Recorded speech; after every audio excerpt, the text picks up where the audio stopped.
Mga kasayan, yung day grace band, malabo na ba yung inyong park light at saka inyong signal light?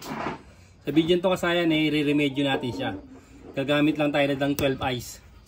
12 eyes para malinaw yung signal light natin at saka yung park light natin. Para kitang-kita yung ating sasakyan. Kaya simpleng-simple lang siya kasayan ha. Tayo unahin natin yung kabila. Dito sa may bandang passenger. 2 tornilyo lang yan. Yan talagang na siya oh. So, kasi kasayan yung yung mga bulb nito, mga stock bulb, mga halogen. Kaya malakas siyang makasunog ng plastic. Tsaka sa katagalan na rin.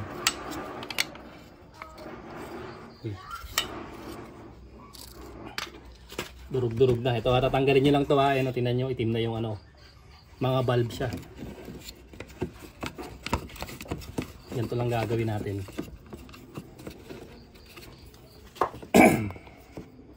Hilahin mo ha. Bubuk ako. Dahan-dahan lang. Ito siya. Ito, yung kulay puti, ito yung park light. Hindi na natin gagamitin yan kahit kung sakaling buhay, kahit wag mo na siyang gamitin. Para mas mahina sa konsumo. Ito naman yung sa kabila sa signal light. Ito siya. Gagawin natin 12 eyes yan. Ito yung sa signal light ha. Didiretsuin nyo lang yan. Ito yung park light. Didiretsuin nyo. Ito yung park light. Kali ang kulay niyan, isang kulay red at saka isang kulay black. Solid black. Ayan siya ha. Ito. Siyempre yung kulay black, pagka ganito kasing mga bulb, wala siyang polarity. Pero pag LED kailangan may polarity siya. Hanapin natin yung positive at negative. Tapos yung signal light natin, ito.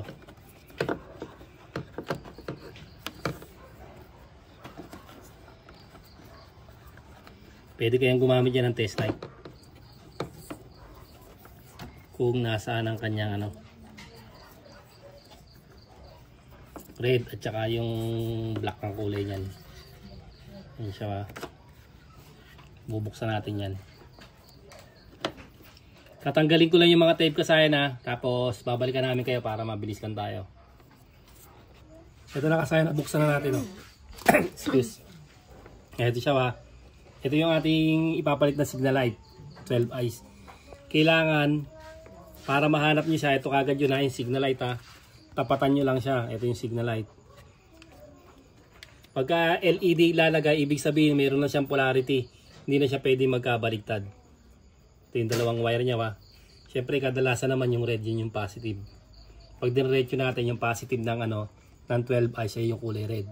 Tapos yung kulay red din siya. Tapos yung kulay yung kulay ito. Anong kulay ito? Solid ba siya? Ito ta. Tapos yung kabila black Black. Ayan, black na black, solid black. Tapos buksan nyo muna yung i-hazard nyo na lang siya. Para din tayo magbubukas ng ating ignition.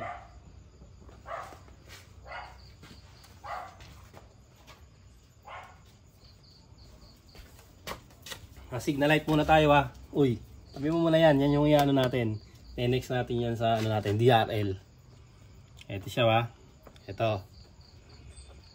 Ayan yung signal light natin ha. Katulad din ito, halimbawa. Ito yung positive. Ilalagay natin dito sa negative. Tapos yung negative, ilalagay natin sa positive. Hindi siya iilaw. Pagbaliktad. Ang gagawin nyo, pagbabaliktarin nyo lang siya. Ayan, sa positive at negative. Iilaw siya. Ayan o. Yan yung signal light. Ayan siya ha. Tingnan nyo ha. Yan yung signal light na ang hinahanap na. Ang kulay ng signal light sa kanan. Ito siya. Ang kulay ng signal light sa kanan ay red tsaka yung black. Pupunta naman tayo sa kabila. Kita naman tayo. Yung park light natin dun ah.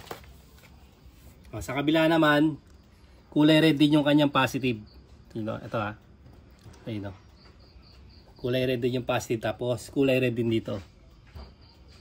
Yung kanyang signal light sa ano, sa driver seat to ah.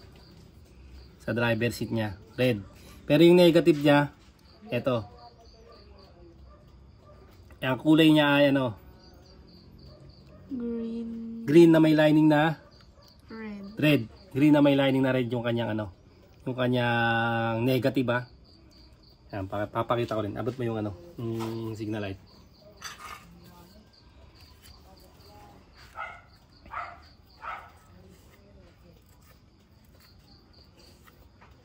Siya yung red. Tapos yung negative natin ito. Ayun siya.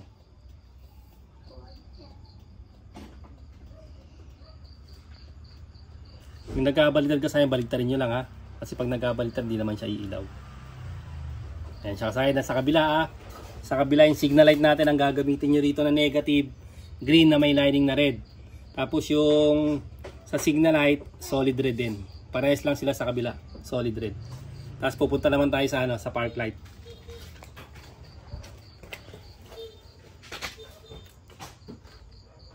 Pag park light, kailangan nakabukas naman yung park light natin.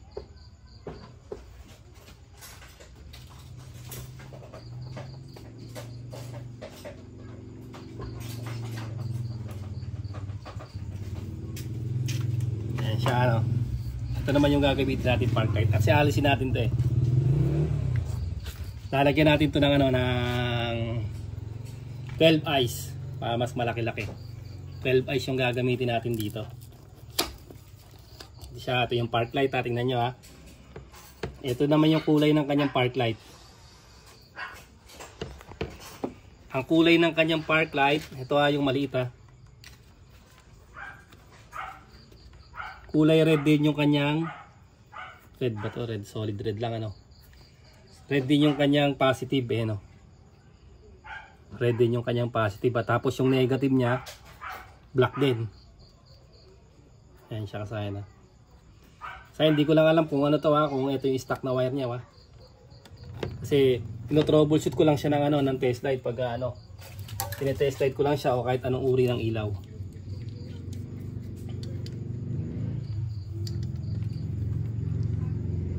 Siya kasaya no. Ito yung negative niya. Pag ito naging kulay pula, yung tinahanap natin yan positive. Ito naman kagandahan sa ano, yung test light natin. No? Yun, positive to. Kasi naging kulay pula yung kulay ng ating test light. Pag nilagay ko ito sa positive, at ito yung naging green, yan. Negative tong isa na to. Ito positive. Ganito lang naman kasaya yung paglalagay ng ano. Yung hinahanap natin na kulay dito ha. Ito siya.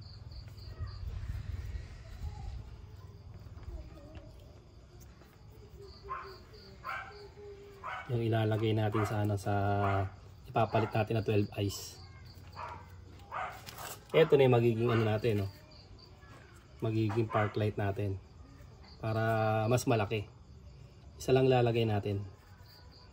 Positive at saka negative lang naman siya. Ayan siya. Ayan siya kasaya na. Ganun lang ha. Simpleng-simple lang siya. Ito. Mahanap niya. Kasi tatapatan nyo lang naman yung, ano, yung park light niya eh. Sa kabila, tignan natin yung kulay.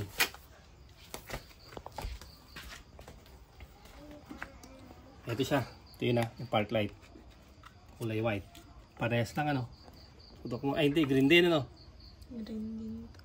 Green din. Dito pala sa kabila, magiging green din yung ano niya.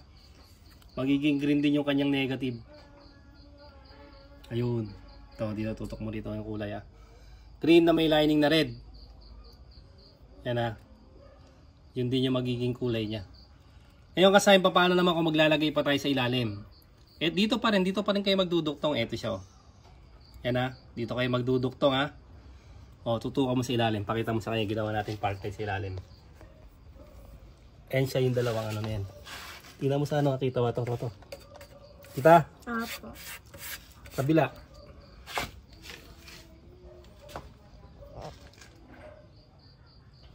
Ano, kita yung sa kabila?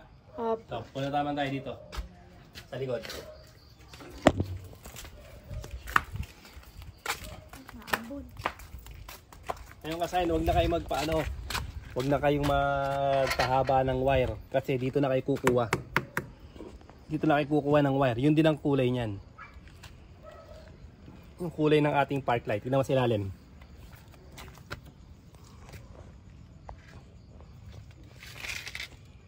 Ayan yung park light natin. Yan, tapos sa kabila. Isang diretso na yan. Ito, papadiretso na natin to. Nanggaling dito sa kabila, pinadiretso na natin. Ito yung wire. Ito na yung wire.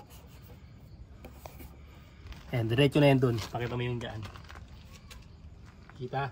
Apo. O, yan. Yan na lang sa akin paglalagay ng park light.